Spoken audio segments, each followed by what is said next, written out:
నమస్తే అండి. అది కైట్లూరు అండి. నాకు ఆరోగ్యం బాగోక హాస్పిటల్‌కి వెళ్ళాం. నీకు ఎన్నిపోస్ ఆపరేషన్ పడుద్దన్నారు.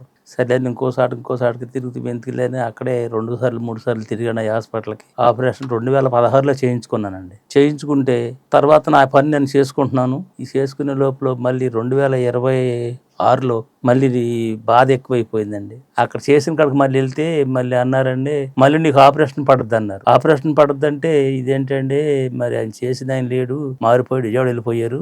మరి ఇంకొక డాక్టర్ గారు వచ్చి అక్కడ చూపించుకుంటావంటే సరే చూపించుకుంటాను అన్నానండి. అంటే ఆయన దగ్గరికి వెళ్తే ఆయన ఏమన్నాడంటే మందులు వాడాలి, మనకు సొంత హాస్పిటల్ ఉంది, అక్కడికి రా నువ్వు వెళ్దాము అని అన్నాడండి. అంటే నేను రాను వెళ్ళిపోతాను అని తిరుపతి వెళ్ళానండి. అక్కడ మంచి డాక్టర్ ఉన్నాడండి, పెద్ద తిరుపతి. అక్కడికి వెళ్తే వాళ్ళు ఏమన్నారంటే అండి, వైద్యం చేసి 15 రోజుల తర్వాత ఆపరేషన్ చేస్తాం, నీకు ఆపరేషన్ పడుద్ది అన్నారండి. ఎంఆర్ఐ స్కానింగ్ తీశారు, 4-5 ఎక్స్రేలు తీశారు. సరే 15 రోజులు ఉండాలంటే, అప్పుడు దాకా ఉండాలంటే మా నాన్నగారు ఉండలేరండి, బాధ ఎక్కువైపోతుంది, ఉండలేకపోతున్నారు అని అంటే అన్ని రోజులు మందులు ఏదైనా వాడదాంలే అని అక్కడ డాక్టర్ గారు అన్నారు, పెద్ద తిరుపతిలోనండి. బాబు అట్టా కుదరదండి, నేను ఎక్కడిసారి చూపించుకుంటాను అని తీసుకొచ్చేసాడండి మా అబ్బాయి అక్కడ నుంచి, తిరుపతి నుంచి. జనవరి 1 కాడి నుంచి తిరుగుతున్నానండి మేము.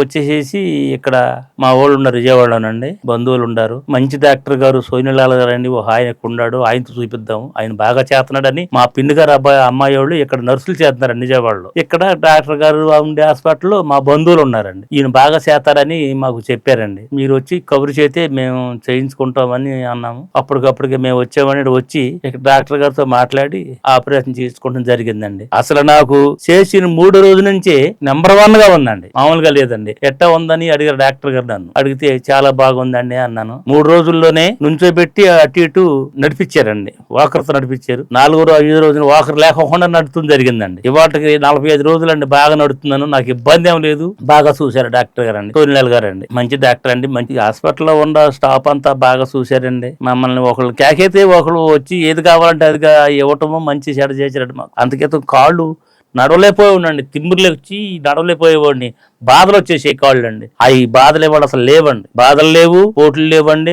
గబగబా నడవగలుగుతున్నాను, మెట్లు ఎక్కగలుగుతున్నాను కదండి, నాకు ఇబ్బంది లేదండి. ఇంకొక నెల అయితే మామూలు మనసు అయిపోతామని చెప్పారు డాక్టర్ గారు. సరే అట్టాగానండి నేను మందులు తీసుకుని వెళ్ళటం జరుగుతుందండి. నాకు 40 రోజుల తర్వాత అండి ఆపరేషన్ చేసుకున్న తర్వాత ఇట్లా చెప్పాలని అనుకున్నానండి, నా మనసులోకి వచ్చింది, నేను చెప్పడం జరిగిందండి. అది నాకు ఇబ్బంది ఏం లేదండి. డాక్టర్ గారు మంచోడు, బాగా చూశారు సోనిలాల్ గారు, అందుకనే నేను చెప్పాలనుకుంటున్నాను, చెప్తున్నానండి.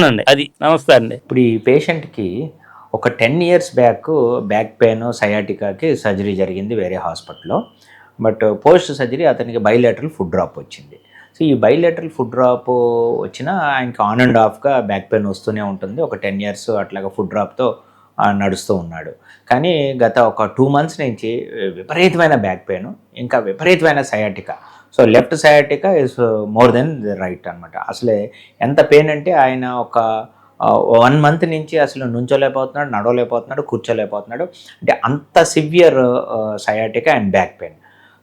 We have investigated him. Investigation తర్వాత ఆ L4-5 పోస్ట్ ఆప్ ఫైండింగ్స్ ఉన్నాయి. అక్కడ large extruded disc with multiple adhesions ఉన్నాయి. So we have investigated and then we have taken him for surgery. Surgery జరిగిన తర్వాత సర్జరీ టైంలో విపరీతంగా నర్వ్స్ అన్నీ బాగా ఎడిషన్స్ ఫామ్ అయిపోయి అతుక్కుపోయి ఉన్నవి. సో అవి కేర్ఫుల్గా అన్నీ క్లియర్ చేసి సర్జరీ చేసాము. సర్జరీ అయిన తర్వాత పేషెంట్ టోటల్గా గుడ్ రిలీఫ్ వచ్చింది. వి మేడ్ హిమ్ అంబులేటరీ, అంటే మళ్ళీ అతన్ని ఒక 2-3 daysలోనే నడిపించగలిగాం. నౌ ఇప్పుడు patient is doing good. Thank you.